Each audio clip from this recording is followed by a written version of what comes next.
Alright, how's it going everybody? My name is StevieWunderKid, and in this video we're going to be recreating Dominic Toretto's 1970 Dodge Charger RT that appeared in the first Fast and Furious movie, and to replicate his car we're going to be using the newly added Imponte beater Dukes.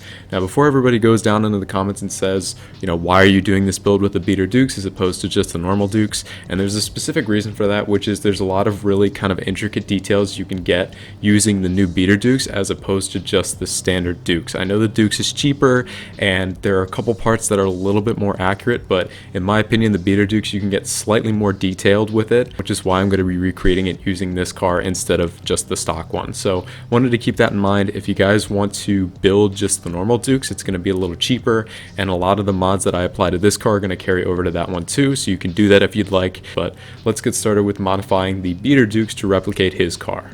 Alright, so pulling into Los Santos Customs now. Obviously, as you guys know, I tend to skip the performance mods and just move on to all the external stuff. So moving on to the front bumpers. For the front bumper that we have the repaired stock bumper. This is by far the best match you're going to get. I know that the bumper on Dom's car has like those fog lights on the bottom. Now, unfortunately, you can't actually get that in GTA, so we just run the repaired stock bumper. Moving on to the exhaust. This is actually really hard to see because you rarely ever see the exhaust on this car in the film. So what I went with is the round exhaust. There's two really accurate matches in my opinion, the stock exhaust or the round exhaust.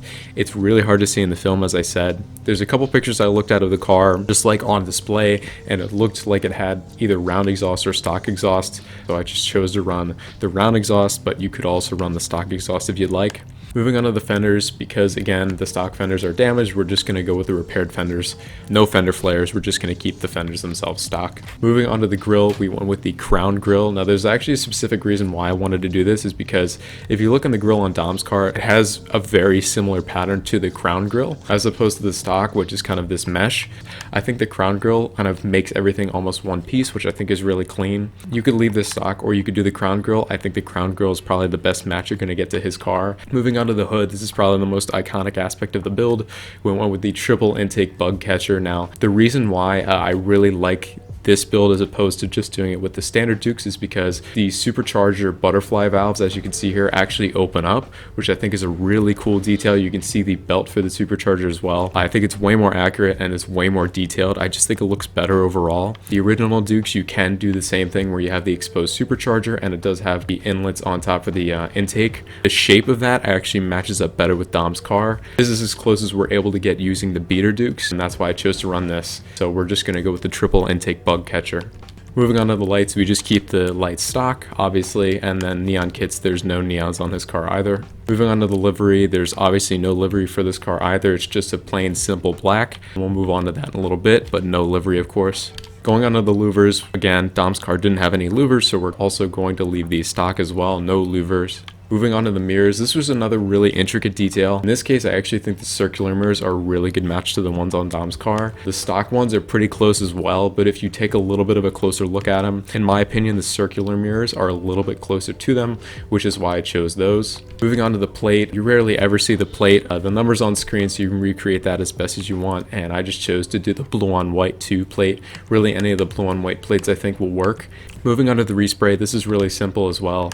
We went with just a standard classic black. It's really hard to kind of get the black that's on his car. Really hard to see if there's anything metallic in it, but I just went with the conservative route and went with the just standard classic black. Moving into the secondary color, because the secondary actually controls all kind of the color of the trim around the car, the trim around the quarter panels and the fenders and the skirts and the bumpers. The secondary color actually has to be chrome. This is going to be the most accurate match to Dom's car. Obviously there's a couple different versions of this car that appeared throughout the series where the secondary color would also be black, but for Dom's car in the first film it does have these chrome accents, which is why the secondary color that we chose is chrome. Alright, so next up for the roll cage, this was something that I actually wanted to go back to show you guys because I don't think I really made the best decision the first time that I did this build. There's actually 3 different options that I think would work for the roll cage, but there's 2 I think are the best of the best for this. So I know that on the original Dukes you actually had the option of doing either the roll cage or chassis upgrade and the stunt cage. In these are two cages that are really dead on accurate in terms of like the cage itself and all the bracing inside of the car. However, the only thing that I don't like is that both of these are actually this weird like bronze color that you actually can't change. So the roll cage and chassis upgrade I think is pretty close. The stunt cage is a little bit closer because of the fact that it includes more interior bracing,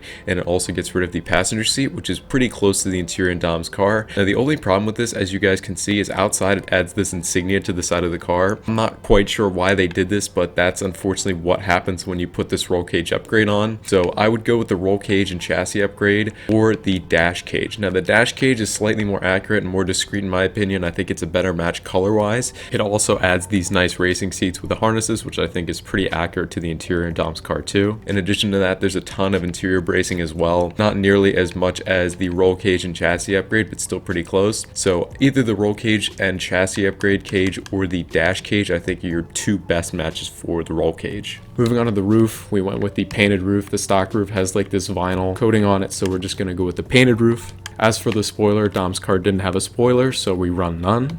Moving on to the suspension, really this is kind of up to you. As you can see, the suspension mods really don't make that much of a difference to the car, so you can pretty much run any suspension you want.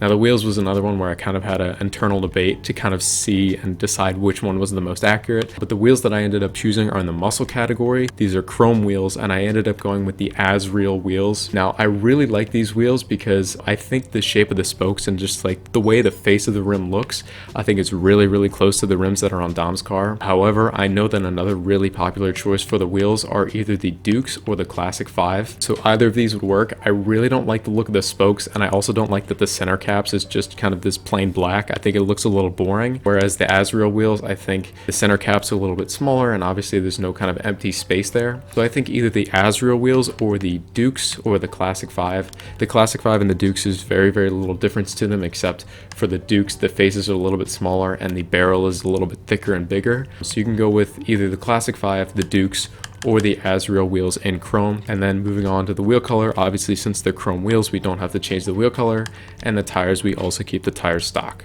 Now moving into the wheelie bar, which is the last aspect of this build, we went with the repaired rear bumper. For some reason there's no option to change the rear bumper itself, so you have to go all the way down to the wheelie bar to change that. But obviously for the wheelie bar, because we want to keep it clean like the Charger in the film, we just go with the repaired rear bumper. Then for the windows, I also didn't put any tints on these. If you wanted to, you could throw on a light smoke. I think it's a little bit too much, and if you look at the car in the film, it doesn't really look like there's any tints on his car at all, so I just went with no tint. And that's it for the build, guys. I hope you all enjoyed the video, and before I go, I want to give a big thanks for all of the support you guys have shown me through the past couple weeks. I could never have imagined the channel growing as quickly as it has, and it's been truly awesome to see the amount of growth and the number of positive comments and people coming and supporting me, and it's truly humbling, and I really appreciate it. I want to continue delivering great quality content for you guys. It takes me a little bit of time to do it, but that's ultimately the goal. So if there is a bit of a delay with uploads, that's the reason why. I just want to make it the best possible video, and I also have some bigger projects planned as well, so stay tuned for that. Again, thank you for all of the support, and I will see you in the next video.